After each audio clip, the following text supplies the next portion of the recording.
It has begun. Russia has launched a full-scale attack on Ukraine, marking the beginning of a major war over the freedom and sovereignty of Ukraine.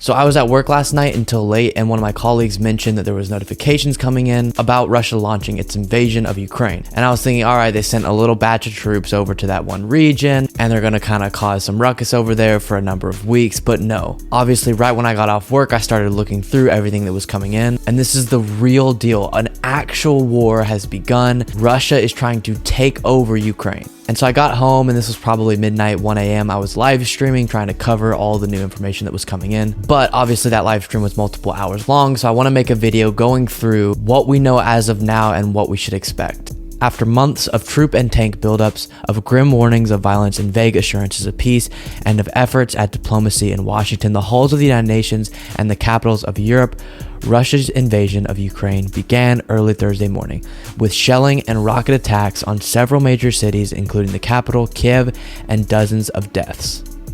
Explosions thundered in the dim light before dawn, minutes after President Vladimir Putin of Russia cynically declared the start of a special military operation to demilitarize, Ukraine, but not occupy the country. Again, lies. His announcement came as the United Nations Security Council held an emergency meeting, stunning ambassadors who had to deliver impromptu reactions to the rapidly changing events.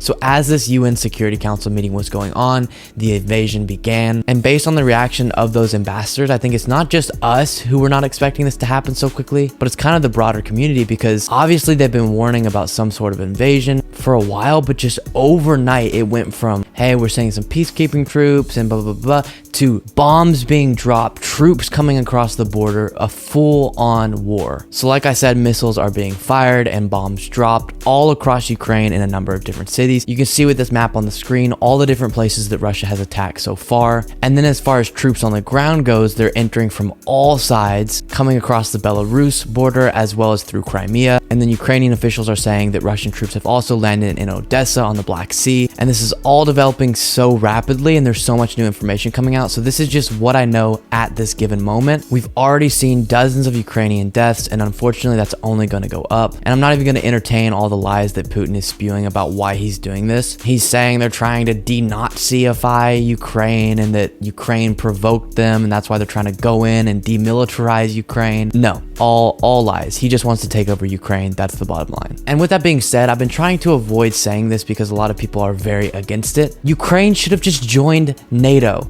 I don't care if that's threatening to Russia. That would have prevented what we're watching right now. There's a clear reason why Russia has gone after certain countries and not others, and that is because the protection that NATO affords. And don't forget, it was the United States a number of years ago that convinced Ukraine to give up their nuclear weapons in the promise that we would help protect their sovereignty. I mean, please, this was so clearly going to happen. Putin took parts of Georgia. We didn't do enough. He then took Crimea. We didn't do enough. And now he's taking over Ukraine. Clearly, this is his goal, to expand the empire of Russia and get it back to its USSR power. He's gonna come up with an excuse. So this time it was that Ukraine was flirting with the idea of joining NATO, and that's really threatening to us, so now we have to invade them. No, Ukraine wanted to be a part of NATO. They absolutely have the right as a sovereign nation to do so, and we should have let them join, because then Russia would have to declare war on practically the entire world to get this territory.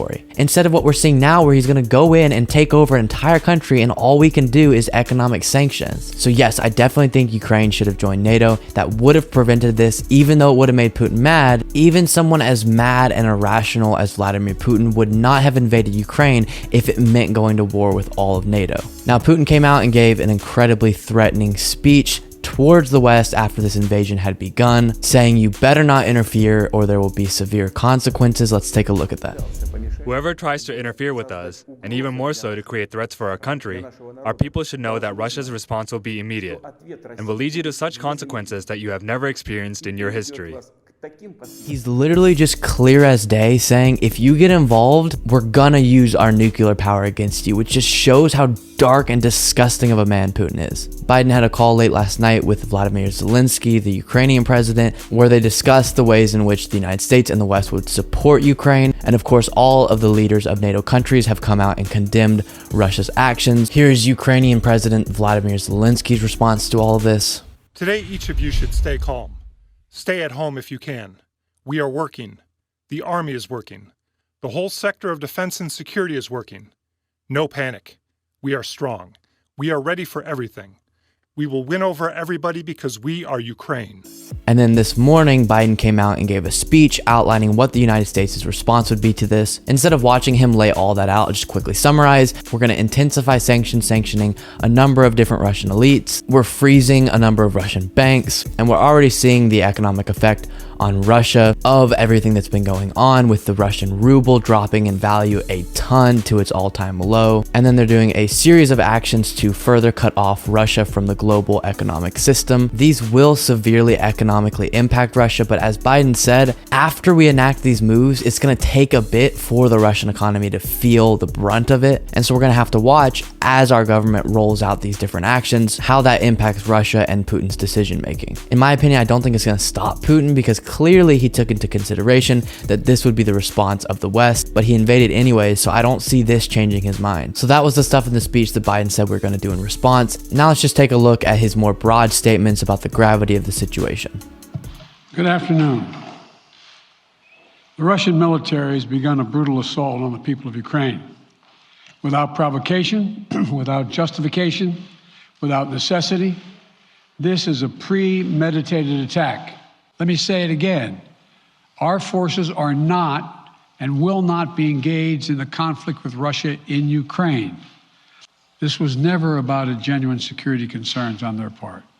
It was always about naked aggression, about Putin's desire for empire by any means necessary, by bullying Russia's neighbors through coercion and corruption, by changing borders by force, and ultimately by choosing a war without a cause. Putin's actions betray his sinister vision for the future of our world, one where nations take what they want by force. But it is a vision that the United States and freedom-loving nations everywhere will oppose with every tool of our considerable power. Liberty, democracy, human dignity, these are the forces far more powerful than fear and oppression.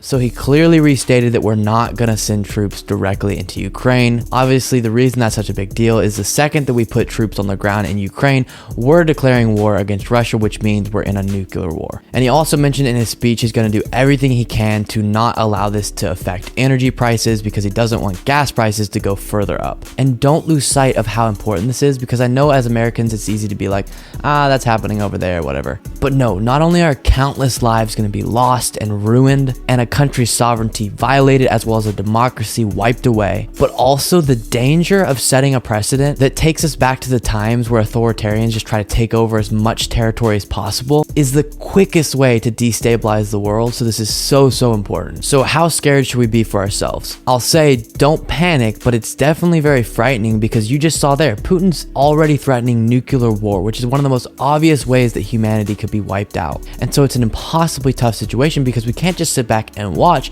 but also there's a very real chance that Putin perceives one of our economic actions as being an act of war, and that puts us in an unbelievably dangerous place. As I'm recording this, we just got word that Chernobyl got taken over by the Russian military. I mean, they're literally just trying to invade, occupy, and then call this country their own. So I think the United States needs to do exactly what they've announced they're going to do, put all the economic pain on Russia as possible, and then see how they respond, make sure all the surrounding NATO countries are supported, and then send humanitarian relief, as Biden said we would do, to Ukraine, and then continue to assess and consider further action. The one thing that is still on the table, Biden said in his speech, is directly sanctioning Vladimir Putin, which I definitely think it's time to do that. He didn't give a clear answer whenever reporters asked him why he wouldn't do that right now, but I mean, Putin's declared war. It's time to do everything we can. Let's quickly take a look at the Ukrainian UN ambassador that was responding to this news at the Security Council meeting last night and speaking directly to the Russian UN ambassador. That would condemn the aggression that you launch on my people. There is no purgatory for war criminals.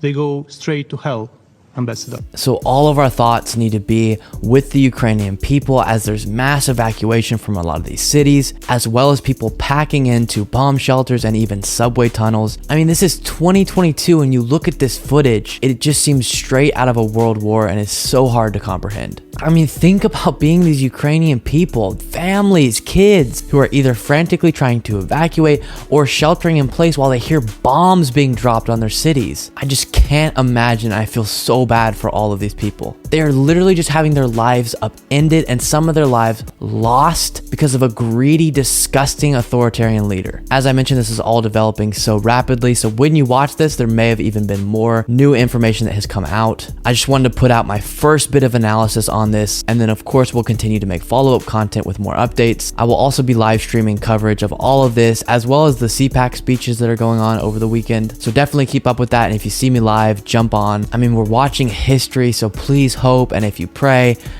that some miracle will happen that will cause this not to end as bad as it could. Here's what else you need to know today. The attack by Russia has caused the markets to become incredibly volatile as expected.